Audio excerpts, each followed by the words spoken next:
Olá, bem-vindo ao meu canal. Antes de mais nada, eu quero pedir para você se inscrever, já curtir, compartilhar esse conteúdo. Eu estou aqui para conversar com você sobre a Bíblia. Eu sou teólogo, sou pastor da Igreja Batista 21, sou professor de educação cristã e também guia de turismo para o mundo bíblico. E hoje eu vou dar aqui aquela introdução geral do que é a Bíblia. Então, para você que conhece bem a Bíblia, vai ser uma revisão. E para você que conhece pouco a Bíblia e não sabe por onde começar a ler e a estudar, vai ser uma ótima introdução. Beleza? Vem comigo. O que é a Bíblia? Primeira coisa que eu tenho para dizer é que a Bíblia não é um livro. Olha só, deixa eu passar aqui. A Bíblia não é um livro. E não se assuste. A Bíblia é um conjunto de livros. Lembra da biblioteca? Pois é a mesma raiz da palavra. Bíblia significa conjunto de livros. Bíblia sagrada, conjunto de livros sagrados. Então, às vezes as pessoas olham a Bíblia, que livro grande! Pois é que não é um livro só, são muitos livros, né? Eu mesmo estou me programando novamente para ler a Bíblia toda e vou nessa consciência, lendo livro por livro. Tá bom? Então, é importante você saber que a Bíblia, ela é uma biblioteca. A outra coisa, como toda boa biblioteca, tem uma organização. Eu imagino que você frequentou bibliotecas já. E as bibliotecas têm as seções, né? Aqui é a seção de psicologia, aqui é a seção de história, aqui é a seção de direito, aqui é a seção de medicina, aqui a seção de filosofia, de literatura brasileira, literatura estrangeira. Pois é, a Bíblia também tem uma organização. Ela tem uma lógica estruturada ali por trás dela, porque cada livro está onde está e tal. Então eu quero mostrar para você um pouco também dessa organização. Afinal, são muitos autores, são muitos lugares diferentes, são muitos contextos, e essa organização ajuda a entender. A primeira grande organização, a primeira grande divisão da Bíblia é o Antigo Testamento. A primeira coisa que você já deve saber é que a Bíblia tem uma divisão em dois, pelo menos essa é a grande divisão da Bíblia. A primeira parte é o Antigo Testamento, ou Bíblia hebraica, a Bíblia dos judeus, e a segunda parte é o Novo Testamento. E o que marca essa divisão, primeira e segunda parte? Jesus. A primeira parte é antes de Jesus encarnado. Nós cremos que Jesus já era junto com o Pai, a Santíssima Trindade, mas não estava encarnado ainda, então o Antigo Testamento é antes de Jesus. E o Novo Testamento é depois de Jesus, tanto que o primeiro livro do Novo Testamento é Mateus, que é ali um dos evangelhos, uma das biografias da vida de Jesus, tá bom? Então é legal a gente entender, imagino que essa é mais fácil, né? Tanto que às vezes a gente tem acesso ao Novo Testamento, é uma parte da Bíblia para nós. Ou só ao Antigo Testamento, é a outra parte. E juntos produz. É importante dizer também que nessa formação há diferença de língua original escrita. O Antigo Testamento, ele é todo escrito em hebraico e aramaico. Maior parte em hebraico, algumas partes em aramaico. O Novo Testamento, ele já é escrito em grego. Hebraico é fácil saber, é a língua dos hebreus, do povo hebreu, do povo judeu, que compõe a narrativa principal, a história do Antigo Testamento. No Novo Testamento, embora Jesus falasse em aramaico com seus discípulos, o grego era a língua mais comum do mundo do Novo Testamento, por influência do Império Grego, que foi anterior ao Império Romano. Então, para que a Bíblia, o Novo Testamento, chegasse a um número maior de pessoas no mundo, era fundamental uma língua que comunicasse mais com o mundo. E essa língua era o grego. O grego, no contexto do Novo Testamento, é o inglês do nosso contexto, ou seja, um idioma internacional que repercute por várias partes do mundo, tá bom? Então é legal você guardar isso. Então essas são as línguas originais da Bíblia. Quando a gente fala em línguas originais, a gente está falando hebraico e aramaico no Antigo, e a gente está falando em grego no Novo. E tudo que a gente vai ter depois em outros idiomas são traduções dessa chamada língua original dos textos bíblicos. Só que na divisão do Antigo Testamento, o Antigo Testamento é um bloco de 39 livros. Dentro desse bloco de 39 livros, também tem divisões internas. E eu vou mostrar um pouquinho para vocês. Olha só.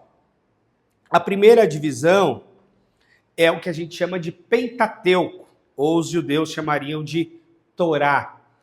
São 5 livros da lei. Penta, no grego, é 5. Então, Pentateuco, 5 livros, 5 primeiros livros da Bíblia. Então, Gênesis, Êxodo, Levítico, Números e Deuteronômio. Esses 5 livros atribuídos a Moisés, a autoria, compõem essa primeira parte, o que a gente pode chamar da lei mosaica. Você vai lembrar de lei, os 10 mandamentos, que são dados para Moisés ali no Êxodo, e todo o desdobramento disso. E antes da lei? Pois é, o Gênesis é um livro pré-lei. É o livro dos princípios, do princípio da criação do universo e dos princípios da família. Caiu meu microfone aqui, deixa eu voltar para o lugar. Então, o Gênesis é esse livro pré-lei. Os outros 4 são livros da lei, principalmente a base da lei é o Decálogo, os 10 mandamentos, e a sequência e os desdobramentos que esse Decálogo toma na sequência ali, tá bom? Bom, aí depois... Em segundo ponto, nós temos os livros históricos. Como o próprio nome já diz, você imagina que esses livros, eles primordialmente contam uma história. Uma história de alguém ou uma história ali do contexto do povo. Então, dentre os livros históricos, nós temos o livro de Josué, cujo protagonista é efetivamente Josué, aquele líder que sucede Moisés e conduz o povo na entrada da Terra Prometida. E aí nós temos Juízes, conta a história do período dos juízes em Israel. Ruth, a história de Ruth, Noemi, toda aquela coisa. 1º e 2º Samuel, foi um profeta muito importante, então esse livro tem um protagonismo de Samuel, mas também é onde inicia ali o período dos reis, né? É Samuel que consagra Saul e depois Davi. 1º e 2º Reis, conta a história dos reis. 1ª e 2ª Crônicas, que está paralela ao livro de Reis. Tanto que algumas histórias se repetem, Crônicas e Reis, né? Porque são crônicas dos reis. Então, são relatos de uma perspectiva um pouco diferente, mas de alguns temas de períodos iguais, inclusive alguns relatos que se repetem. Esdras é o período daquela reconstrução de Jerusalém, Esdras e Neemias, né? Há pessoas até que conectam e deixam meio que junto Esdras e Neemias. E, por fim, o livro de Esther, da rainha Esther, tão importante na história. Então, aqui nós temos os livros históricos. Pensa bem, Pentateuco, número 1. Número 2, livros históricos. Depois, nós temos os livros poéticos. Sim, os livros que têm uma narrativa voltada para o campo da poesia e não da prosa. Lembra? Prosa e poesia, né? Os contextos, o escrito em prosa, né? Em linguagem mais narrativa e tal, ou ordenativa, e os escritos em poesia, as músicas, os contos e etc. Então, nós temos livros poéticos na Bíblia. Presta atenção, porque isso lá na frente, depois a gente vai conversar mais detalhadamente, não nesse vídeo, a forma de interpretar de cada livro é muito diferente, né? Vale a pena você pensar nisso. Por quê? Porque a forma de interpretar cada tipo de texto é diferente, precisa ser. Então, os livros poéticos são o livro de Jó, que ele tem uma sequência dramática, mais ou menos como uma peça teatral. Se você já leu Shakespeare, por exemplo, né, um grande autor aí de peças teatrais, você vai olhar para o livro de Jó e vai ver essa sequência, né, dos diálogos. Jó fala, o amigo fala, o outro fala, depois Jó fala, o outro amigo, numa sequência dramática, quase que uma peça teatral. O livro dos Salmos, que você deve saber que o livro dos Salmos é um livro de cânticos espirituais, então eram cânticos usados em culto, e também orações, e também confissões. Então o livro dos Salmos é esse livro poético, de música, de oração, de confissão e etc. Nós temos o livro de Provérbios, que é um livro de sentenças curtas, né? Provérbios é aquele livro da sabedoria do povo, e nós temos várias frases, né, de sabedoria popular. Então, Provérbios é a sabedoria do povo de Deus juntada em um livro, né?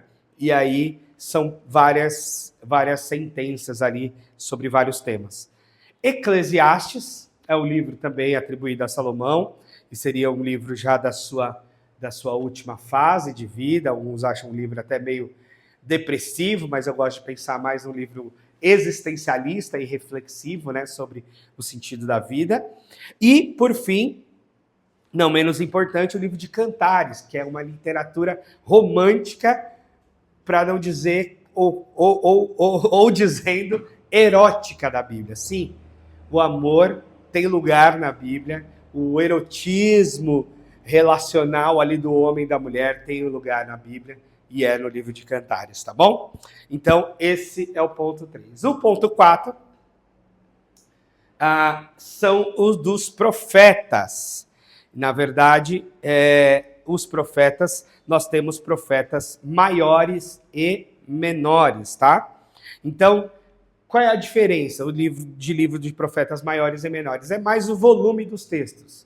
Há livros de profetas que são grandes em volume, nós chamamos de profetas maiores, e há livro de profetas que são menor em volume, nós chamamos de profetas menores. Então, profetas maiores, nós temos... eu acho que acabou a pilha aqui do meu negócio, por isso que não está funcionando. Ou deu alguma coisa aqui. Foi. Nós temos Isaías, Jeremias, Lamentações, que é também de Jeremias, Ezequiel e Daniel, né? Isaías, chamado profeta messiânico, né? Fala muito dessa chegada do Messias. Jeremias, chamado profeta chorão e tal, cheio de lamentações, porque um contexto de muita tragédia que ele escreve, de muito sofrimento, de fato. Ezequiel e Daniel, que é considerado o apocalipse do Antigo Testamento, porque de fato ele tem profecias apocalípticas dentro dele, né? Esse é um outro tema, literatura apocalíptica. A gente sempre vai considerar não só o Apocalipse lá do Novo Testamento, mas também o livro de Daniel, que tem essa contribuição, tá bom? Aí depois nós temos os profetas menores. Os profetas menores são 12 livros. Dentro dos profetas menores estão... Os profetas menores é que agora a gente usa muito Bíblia digital, esse efeito perdeu um pouco. Mas os profetas menores, para quem usa ainda a Bíblia de papel, são aqueles livros difíceis de encontrar, que as pessoas não sabem muito onde está, né? Porque são livros curtinhos, estão bem ali no meio da Bíblia. Então, quais são esses? Oséias. E o nome do livro é o nome do profeta, né? Então, o livro traz a história ministerial desse profeta, basicamente. Então, Oséias, Joel, Amós, Obadias, Jonas, famoso Jonas, né? Da história do grande peixe, Miqueias, Naum, Abacuque, Sofonias, Ageu, Zacarias e Malaquias. Malaquias o pessoal gosta de ler a temática dos dízimos ali, né? Mas tem muita coisa para além disso importante em Malaquias. Então, esses são os profetas menores, são livros com conteúdo menor, livros mais curtinhos da Bíblia, né? São livros que você pode ler aí numa sentada rapidamente, em poucos minutos. Depois nós temos o que a gente chama de período de silêncio, ou período interbíblico, que é aquele período que a gente cava histórias para saber exatamente o que aconteceu, mas é o período entre o final do Antigo Testamento, que seria para nós aqui o livro de Malaquias, até o início do Novo Testamento com Mateus, tá? Então isso a gente chama de período interbíblico, ou período de silêncio, né? As pesquisas dizem que esse período durou mais ou menos 400 anos, em que não houve nada de novo escrito por Deus, tá bom? Agora, a gente vai seguir para o Novo Testamento, a segunda grande parte da Bíblia. Lembra? Passamos pelo Antigo, já passamos por 39 livros. Agora vamos para o Novo Testamento. O Novo Testamento tem 27 livros. E também, a semelhança do Antigo, tem a sua divisão, um pouco diferente. Vamos lá, Novo Testamento, é isso aí. Primeira coisa do Novo Testamento, deixa eu tomar uma aguinha aqui, ó. Minha garrafinha da I21. Essa garrafinha a gente deu num dos nossos retiros. O Novo Testamento começa, e não poderia ser diferente, com Jesus, ou com a história de Jesus. Então, são 4 os evangelhos, 4 livros de 4 perspectivas diferentes que contam a respeito da vida e do ministério de Jesus. Sendo desses 4, Mateus, Marcos, Lucas e João, 3 deles a gente diz que são sinóticos, são mais similares, que é Mateus, Marcos e Lucas. E João é um evangelho um pouco diferente desses 3, é um evangelho que insiste mais na divindade de Jesus e tal, e quando a gente for estudar mais a fundo, livro por livro, a gente vai entender melhor isso, tá? Então, a primeira parte são os evangelhos, e a gente poderia dizer são as biografias de Jesus, né? Que esses chamados evangelistas escreveram. A segunda parte é o livro histórico. Só temos um livro histórico no Novo Testamento, que é Atos. Atos, basicamente, conta a história da igreja, do início da igreja, né? A gente considera que a igreja, efetivamente, alicerçada em Jesus, começa no capítulo 2, com a descida do Espírito Santo ali na ocasião do Pentecostes. Então, Atos é o livro histórico, conta esse início de história da igreja e tem, digamos, além do Espírito Santo como protagonista maior de tudo, nós temos na primeira parte Pedro, né, como líder principal ali da igreja, dos apóstolos, e depois Paulo. Então, basicamente, em Atos nós temos esses 2 personagens mais protagonistas aí, na primeira parte Pedro, na segunda parte Paulo, no livro de Atos. Depois nós vamos para as epístolas ou cartas apostólicas, tá? Então você deve lembrar que nós tivemos muitas cartas direcionadas especialmente a igrejas ou a líderes da igreja, e a maioria das cartas foram escritas por Paulo. Então são 21 cartas no total, sendo que as 13 primeiras são de Paulo. Então a gente chama de cartas paulinas e cartas gerais. 13 são paulinas, as outras são de outras pessoas, tá bom? Então, as cartas paulinas, quais são? Romanos, 1ª e 2ª Coríntios. Romanos é tida como a carta mais teológica de Paulo, né? A reforma protestante foi muito pautada, muito inspirada em Romanos. Romanos, 1ª e 2ª Coríntios, Gálatas, Efésios, Filipenses, Colossenses, 1ª e 2ª Tessalonicenses. Essas são as cartas às igrejas. São nomes de cidades e igrejas que estavam ali. Essa era a direção. Depois nós temos cartas pastorais, que é a carta de 1ª e 2ª Timóteo. Timóteo, discípulo de Paulo, pastor também. A carta a Tito, também pastor. E a carta a Filemon, um amigo de Paulo, a quem Paulo escreveu intercedendo por Onésimo, um escravo fujão. Então, essas são as cartas. Então, das 13 de Paulo, ainda tem a divisão, a subdivisão das cartas para as igrejas e das cartas pastorais. Aí a gente vai para as 8 cartas restantes, que foram escritas por outros autores. Hebreus, que é de autoria desconhecida, há muita especulação, né, sobre quem escreveu Hebreus, mas a gente não pode afirmar. Mas em algum momento que a gente for estudar Hebreus, a gente pode discutir possíveis autorias. Tiago, esse provavelmente é o meio-irmão de Jesus. 1ª e 2ª Pedro, do apóstolo Pedro mesmo. 1ª e 2ª e 3ª João, do apóstolo João, o mesmo apóstolo dos evangelhos e do Apocalipse. E a carta de Judas, claro, não é o Judas Iscariotes, é outro Judas, que também escreve em alerta à igreja, tá bom? Então, essas são as cartas gerais. E, por fim, temos um último livro, que é o Apocalipse, o livro apocalíptico do Novo Testamento, que conta o desfecho final da história. Sim, para nós a Bíblia Sagrada tem um começo, um meio e um fim. E isso faz parte, então, o Apocalipse conta essa história do fim. A gente já está caminhando para o finalzinho e eu quero deixar aqui uma frase do autor de um texto que me inspirou nessa aula, que é o Lucas Merlo, o doutor Lucas Merlo, um amigo querido, que é membro da I21, e ele diz o seguinte: Deus é o escritor nos bastidores. Deus guiou o processo de criação da Bíblia. Deus utilizou da variedade de autores, de tempos, de tipos, de línguas, para formar a sua palavra, de modo que todos a compreendessem.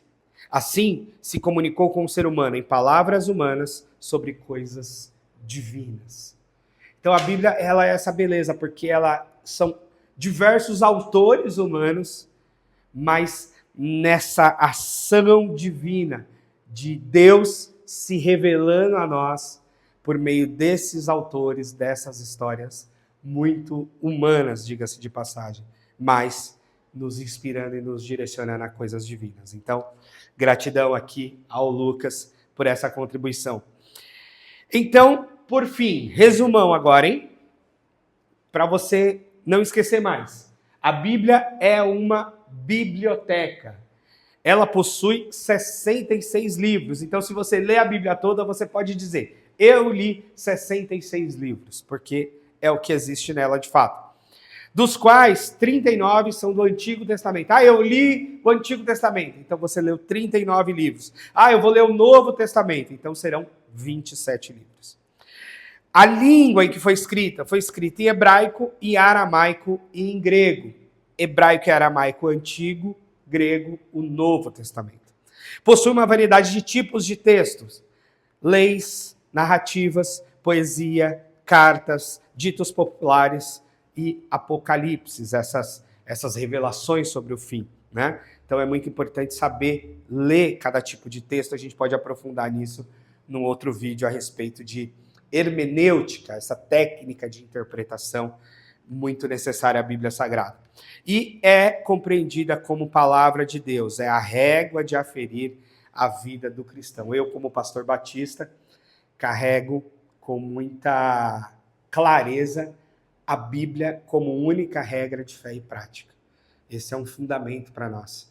A Bíblia está sempre na prateleira de cima para nós. Nós temos vários outros livros, vários debates teológicos, várias contribuições de teólogos, várias resoluções, várias compilações doutrinárias, mas a Bíblia vai ser sempre a Bíblia, vai estar na prateleira de cima como revelação de Deus para nós. E o restante são elaborações humanas que a gente vai buscando a orientação e a iluminação do Espírito para trabalhar, tá bom?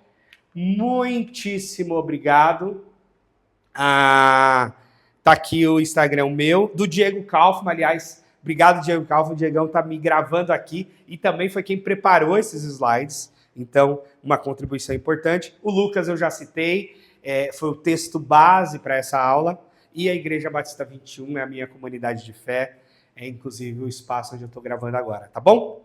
Obrigado, Deus te abençoe. Vem comigo, comenta, compartilha, vamos conversar mais sobre a Bíblia e em breve aprofundar sobre cada um dos livros bíblicos. Valeu? Um abraço, muito obrigado.